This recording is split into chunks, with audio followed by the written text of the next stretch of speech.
Greetings hobbyists, this is Add Ons of All, and in this video we're going to be making custom nameplates for round bases. So as with many things Blender, this can feel quite intimidating, but I want to go through this in a way that if you follow it, even with no experience of Blender, you should be able to do this really easily. If you haven't watched any of my tutorials before, you'll notice in the bottom right hand corner there is information for what mouse button or key I'm clicking, and we are going to use one add-on for this. It's going to make things a lot easier and simpler to do, but we'll discuss that later. There is one add-on I'm going to use, however, throughout this, which you don't need. It is called Machine Tools. It costs $5 if you're interested in it. There's a link in the description to have a look at some videos. But what that does is when I press Tab, instead of changing modes from object to edit mode, it gives me the option of going straight into vertex mode, or edge mode, or face mode. Now, if you've got Blender and you haven't done anything with it before, you can go through those options up here by going to vertex, edge, and face, or you can type 1 to go into vertex, 2 to go into edge, or 3 to go into face. I'm just going to use Machine Tools 1 because I'm used to it, and it's really fast when you get used to it because you can just do things like that. But mostly it means that you can see what mode I'm going into really obviously, so I won't do it particularly fast. You'll also notice the coloration of my blender is slightly different. That's just to make things much more obvious and visible to you to see what I'm selecting, because it will have things like a green or a blue outline. And if you like that, there's also a video on this setup in the description. So we're going to start by clicking here and pressing delete to get rid of our cube. And then we're going to shift an A, go to mesh, so this allows us to bring in a new object, and we're going to go to cylinder. Now at this point in the bottom left hand corner we've got all our options for our cylinder. So we're going to click there, and we want to firstly change the number of vertices to give this a more smooth and less faceted outside. So we're going to put this up to 256, which is a good number to choose for a variety of reasons. I won't get into all of them now, but if you're interested, I've got other videos on that. Then we need to change our radius. Now I'm going to be doing a 40mm base. Now in Games Workshop terms, whenever I've measured these are actually 39.5mm. However, that's going to be too wide if we do that because it's doing the radius instead of the diameter. So what we actually want to do is just hit the divide by 2, and Blender will do the maths for us for what that actually is. So 19.75. Then we want to change our depth, and our bases from Games Workshop are typically 4mm in depth. So we've got our base relatively sorted. The only problem is that this top face, I'm just going to press tab and go into face mode, you'd press tab and then hit 3 or come up here, is going to be the same width. And normally Games Workshop bases have a quite nice tapering effect. So we're going to sort that now, and this is relatively easy. All of the things that I'm going to show you today are actually very easy to do in Blender or using an add-on. It's just that you need to know that they exist, which makes this a great project for trying things out. So what I'm going to do is we're going to select all of these faces around the edge. So we're already in face mode. I'm going to hold down Alt and click one of these edges that's going vertically to say that's the direction I want to go in. I can then press X and delete all of the faces. So we've now got 2 bits that are separated. Now what I'm going to do is select this face and separate it from this. You'll notice at the moment it is one object. We're going to have to separate these for what we want to do next. And that is that we're going to tell Blender to change the size of one of these faces. But unfortunately, if I go to object mode and then go to item, the size will only ever be of the largest dimension when we start looking at this X and Y, and we can see that in the gimbal up here. So I'm going to go into face mode, select that top face, press P and separate by selection. And now we can see that we've got 2 separate objects. Now with this one selected, the top one, we're just going to select the X and Y, so you just click and drag down to have both of them. And we want this to have a diameter of 37mm. So I'll type in 37, it will do it for both, hit enter, and it is now smaller. Hold down Shift and click the second object and press Ctrl and J to join them back together. So we've now rejoined this to one object, and we can go into whatever mode. I'm going to go into edge mode. I'm now going to hold down Alt again and click that edge. So it's now selected the whole edge. Shift and Alt and select the edge of the top one. And we've got both of those selected, and I'm going to go to edge and then bridge edge loops. And it's bridged both of those loops back together to get our perfect base. So really easy to do. Now, if you do decide you want to skip all of that out, you can actually go to the Patreon for this channel. So go to Patreon and Artisans of Vaul, and then there is a file, regardless of what tier you're at, for a range of these bases. And you can just drag those in. So you've got a 25, 28, 32, 40 and 100mm base there. So you can literally just use those files straight off, or you can just create them as I've shown you. Now, we've only done this so that we've got a face or a series of faces to put our name panel on. So what we're going to do is we're going to go into edit mode, so specifically face mode. So you should already be in that if you just press tab. And I'm going to click that face there. And because of our number of faces, if I go in side view, actually we want that one, you can use this blue Z axis to select that half, and then I'm going to hold control and keep clicking as I go around, and each time it'll choose the shortest path until eventually if I click on my other side, I can go to there and we've got half of our base selected. And this is all we want. So I'm going to use pretty much the same trick again to separate this out, but what I'm going to do is press Shift and D to make a copy, then I'm going to either press Escape or right click to have that go back to where it was, but you'll notice it's still separate, and then I'm going to press P and by selection because it's still selected, and then we can go into object mode by hitting tab, and that means we've got our main cylinder here. I can press G to move it around, and then the edge of our base, which is the thing we're interested in, there, and they are separate objects. At this point, I'm going to hide this cylinder, so we can just click on the cylinder and either come up here and press the I button or H, and we've got this face. Now this is the point where we're going to use the only add-on that we need for this. It is a paid-for add-on, but at the time of recording this, it is $15. It is called Flowify. It's by Mark Kingsnorth, and it can be used for a lot of really cool things like icons on flags. I'll leave a video in the description as well, so this is not the only use you can have for it. But bearing in mind how much these custom nameplates can cost, I would say $15 to be able to do this as much as you want and be able to use this for other things is a bargain. So all you need to do is purchase that, download it, keep it as a zip file if you haven't used an add-on before, and then go to Edit, Preferences, and then come to your add-on menu, click Install, find the file where you downloaded your add-on, and then click on your Flowify. I've got some older versions of this. You're just going to click on the current one, so the one that you've downloaded, and it will be there. At that point, it will come up, so you'll have Flowify, and you just need to click that tick box to make sure it's on, and save preferences. And if you haven't installed an add-on before, you've just installed your first add-on. It is that easy to do. Once you've done that, we're going to be able to use Flowify, and the reason we're using this is while you can do this in other ways, this slight tapering can make this quite annoying, whereas this method is going to make it pretty much foolproof. So you'll notice that now, once you've had that added in, you've got this Flowify icon in the top of your window. All we're going to do is with this selected, click Flowify and create source grid from target surface. And we get this wonderful source grid. And this is really useful because what it's done, I'm just going to click off of that, is it's created a version of this that has been flattened out and is therefore very easy to use. I'm going to press G and then Y to move this off to the side here so I can see both at the same time.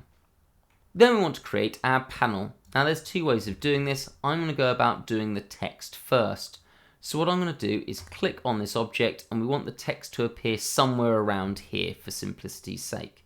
So I'm going to press Shift and S and I'm going to move my cursor, which is currently at the origin, to this active object. Note that you do need to have selected this first for this to work. So Shift S, cursor to active, and then I can press Shift A and then come down to text, and it's created a text. Now in this instance it's the wrong way around, which is slightly annoying, so I'm going to click on my Z to see it from above, click R, and then I'm just going to either rotate it round and guess it. There you can see in the top left you've got the rotation, or you can type in 180. Now I appreciate we're going through a lot of little subtle things here, but again if you just follow these instructions one at a time it will work perfectly. Then we're going to scale this up, so I'm just going to, with it selected, hit S and then drag that until it's about the right size. I'm going to hit Z again to go in the top down view and just G and move that to about the right place. might actually scale that text down slightly there. Now you can do things like bring in different fonts for this. I've got a video that I'll link in the description of how to change fonts. It also covers various other things you can do with this. It is a bit of an older video, so give me a break and don't be too harsh when you watch it, but it does go through all of the things of how you can create some really cool fonts for this, but we'll stick with this basic one for now. Then I'm going to press Tab. For me, this shows the modes. For you, it's going to go straight into edit mode, and you can delete this out and type in whatever you want. So I'm going to type in Artisans of Wool, and then I'm going to tab and go into object mode, and we can see that we've got this here. And then if I press G and then X, I can move that around so it's relatively central, somewhere around there. And I can always G and then Y if I want to move it down a bit. We might need to rescale this slightly in a second. Then we're going to need to convert this to a mesh. So I'm just going to right click, convert to, and then mesh. And this now stops it being text. So if I go to my edit mode, you can see I get all the options. You're just going to go straight into edit mode, and we're going to go into edge mode or any other mode. And you'll see we've got all of these edges along these faces, and we really don't want that. It makes this more likely to have problems. So I'm just going to hit A to select everything, and then we're going to hit X to delete, except we're going to do a limited dissolve. And you'll notice that's taken away all of those extra edges, except for some of them. If your text has got an internal part like this A, you'll have two edges that maintain that internal part. You can see the same for my O here, and the same for the A again. And these might not always be in the same place. Blender's tried to calculate this as we've gone along. Then I'm going to go into face mode. So for me, tab and go into face mode. You could just hit 3, and I'm going to press E, and with everything selected already, that's going to extrude perfectly upwards. You can go to whatever thickness you want that to be. And we can always change this later if you want to. So don't click off this. So you can always G and then Z and bring it up or down as long as you've left these selected. Otherwise, you're just going to have to select them all again. So tab back into object mode, and let's make the panel that this is going to go on. So I'm going to Shift and A, mesh, and bring in a cube. There's loads of options of how you could do this, but importantly, for this to work for 3D printing, we want to G and Z this up to the point where it's on this black line, which is our object here that we're going to use as our source grid. Now, there's several ways of doing this. We could just G and Z this up and sort of guesstimate it, but the easiest way, if you've got the new version of Blender, which is Blender 4.1, if you press G and B, it's going to allow you to snap to an edge. Now, the way to do that is it will work off your snapping options here, and you might have increment already selected. So go up here and instead click vertex, and then hold down Shift, and say you also want to be able to snap to edges and faces. So now you can snap to multiple things. You don't need to turn the snapping on, just G, B, and that activates a function called snap base. Go to one of the edges, okay, and now we're moving down, and just hit Z, so it's only moving in the Z direction. And then go to your black edge, so this plane, click, and now it's perfectly on the same place. Now at this point, we only want to scale this up in either the X or the Y. So I'm going to press S and then Y. Notice I'm just picking whatever I can see here on my gimbal. So Y, to make this wider, I'm going to go to about there. So pretty much most of the base. And then I'm going to press S and then X and scale this up to be a bit wider than my text. And if you ever want to see it so you can see through, if you press Shift and Z, we go into X-ray mode so we can see that there. Right, next, we want this top face to be a little bit smaller. Now the first thing we need to do is something called applying the scale. At the moment, because we've scaled it up more in the X direction, you can see my scale here is all messed up. We want this to be 1. Otherwise, when we do an inset function later on, it's going to inset it more on one direction than the other, and we don't want that. So I'm going to click on it, press Ctrl and A, and apply the scale. And you'll notice here everything's gone back to 1. Then I can go into face mode, click on that face, click on the Z axis so I can see what I'm doing, press S, and we can see this scaling in. And I'm actually going to scale it a little bit more on the Y axis. So S and then Y will allow you to only scale on the Y axis. So I'm going to go to about there. Then with this face selected, we're going to inset it a bit. So I will inset it. And you'll notice that this is nice and equal on each edge. If we hadn't done the scaling, this wouldn't be. go to about there. I'm just eyeballing this, and then we'll have a look at this. This might be a little bit too far extruded out. So what I'm going to do is shift select all of the faces on the top, somewhere there, G, and then press Z to get it to the relative thickness that I want. So I'm actually going to go to about where my text is, so just a little bit more. Then we'll come back and select that middle face, E, and extrude it down. And don't go too far, because you want there to be some thickness between this face here and the bottom edge, otherwise when you 3D print it, it's going to be too thin. So if you go into Y on the side, using the gimbal, I can Shift and Z and see how far down that is. And that's about halfway. I might G and Z that a little bit more, and that probably should print all right. Tab back out into object mode, Shift and Z to come out of X-ray mode, and then finally I'm just going to click on the text and double check that we're okay with the size. So I'm just going to S that slightly smaller, and then just G and move it around to the point where I'm happy with it. Let's say about there. And then I'm just going to G and Z that up slightly. This is important because we don't want the bottom of our text to be perfectly in line with the bottom of this object. Otherwise it will cause problems when we combine them together. So just G and Z a tiny little bit up. If I come to X-ray mode, we can see I haven't gone as high as that line, which is that face here.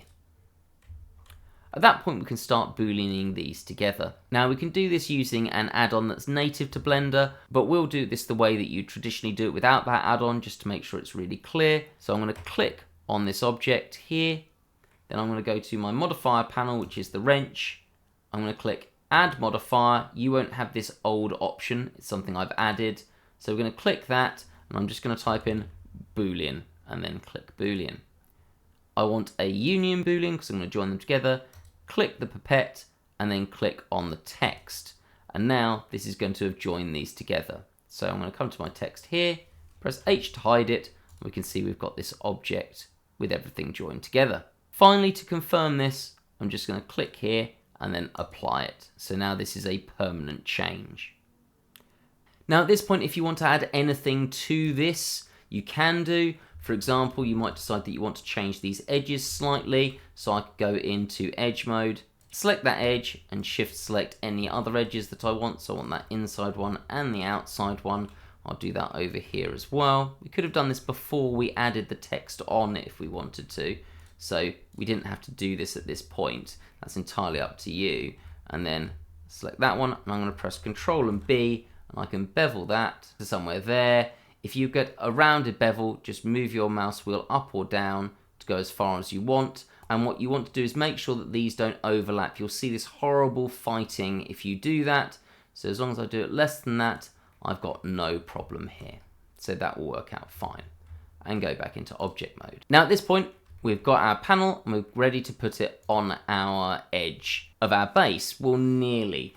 If I just do this, don't follow along for this bit. The process is we click our object, flurify, pick our source grid there, and then go to the same corner over here. Now this is going to look like a horrible mess, and you're going to understand why in a second. Click, and yeah, this looks horrible. I don't think you want that as your result, so I'm just going to Ctrl and Z and undo that. The reason this is a problem is that it doesn't have anything to flex over. You can see if I go into edge mode that we've got one really long edge here, one here, and one here, and we don't want this. It's not going to work. What I'm going to do is just select those, Shift and D, and bring these along so I can show you two options here. You don't need to do that, you just need to pick the option that works for you. First, if you've got hard ops, I'm going to do this over here.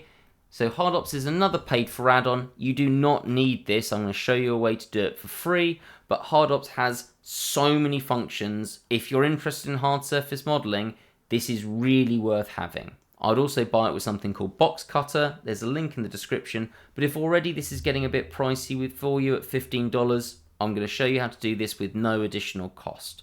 But if you've got hard ops, you can press Q, go to Mesh Tools, and then Dice, and then basically all you do is scroll up and it will dice this really nicely. So you scroll really high, click, and then if I go into edge mode, you can see it's diced this into sections. So that's really quick. This next method is going to do exactly the same thing, But what we're going to use is we're going to use our source object that's here. I'm just going to delete all of these just so we've got less objects in our scene collection. So I'm going to select this, Shift and D to duplicate it, and press Z to make it higher. So we've got this above our surface. Then I'm going to press Tab and go to face mode. You might have to press Tab and hit 3, and I'm going to press A to select all of the faces. Now what we want to do is tell this to slice up this object, but it only does that by using the edges of objects that you've got. And those edges need to be separated. So for example, this face will not do this because it's connected to another face over. So what we're going to do is press A, select, check a deselect, and now it's selected every other one. So you can see that yours will be a various shade of orange unless you've changed your settings. Hopefully this is easier to see. And then I'm going to press X, and then we're going to delete only faces. So now you've got this face and it's not connected to another face directly. So now this is going to work. Tab into object mode, select our object that we want to basically dice up. Tab, go into whatever mode. I'm going to go into face mode. It doesn't matter and you don't need anything selected. And then we're going to tell Blender what section of faces we want to do this with. So this, if I just tab out of it, you'll notice this is called Cylinder 001 Source. We have got another version of it below, but we want this one. So I'm going to select my nameplate, tab into edit mode, and then over here, I'm going to hold down Control and click on that object. So you can see we're now in the edit mode for this object, but we have this one also selected. Go into the direction you want to face to do this dicing. So we want to be doing this way down. So I'm going to hit the Z axis, and then I'm going to go to Mesh, and then Knife Project. Importantly, in the box in the bottom left-hand corner, if it's small, you need to click Cut Through. And now this has created this dicing effect. We've done everything that we needed to do. Go into object mode, and we can either delete this or just hide it by pressing H or the I button. And now, because we've got this diced, we're good to go. So let's go through this. We're going to click Flurify. Flurify, select that corner. So whatever corner you select, you want to select the same one on your source object and the thing you're going to. So I'm going top right, and we want this to go to the top right. Click, and you're done. That is your nameplate, perfectly placed on this face. And now you can 3D print that, and you've got your perfect nameplate. It is that easy. And if I just hide this and bring back the entirety of the cylinder, you can see how nicely this will fit. It is worth noting that these are still connected. So if you decide that you want this smaller, I could make it smaller and it will be smaller on that nameplate. Okay, so you can still change this around as much as you want. So you could go really up to the edge and you've got that there.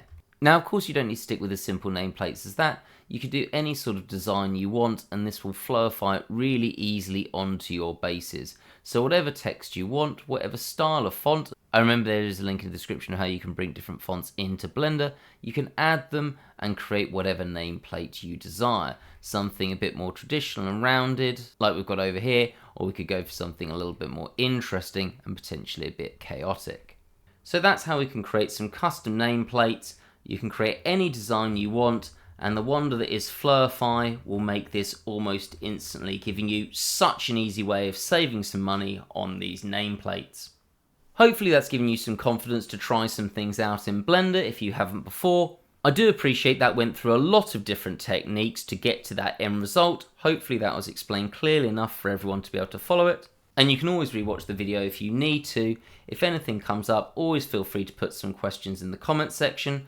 And yes, there are ways of doing this without using Flurify, but they are more complicated, and in the end, that's what these add-ons exist for. They are there to make your life in Blender easier, and they don't take anything away from your ability to create things, because in the long run, creating things is about imagination, not about learning a really slow process to go about it. And for me, saving that time is well worth the money. If you did like this video, do hit the like button. It means YouTube's more likely to show it to other people and they can find out how to do this without having to go to the expense of ordering these nameplate bases online.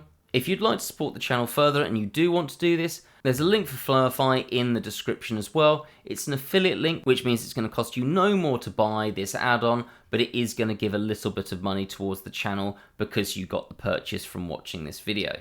Thank you very much for making it all the way through the video, and have a great day.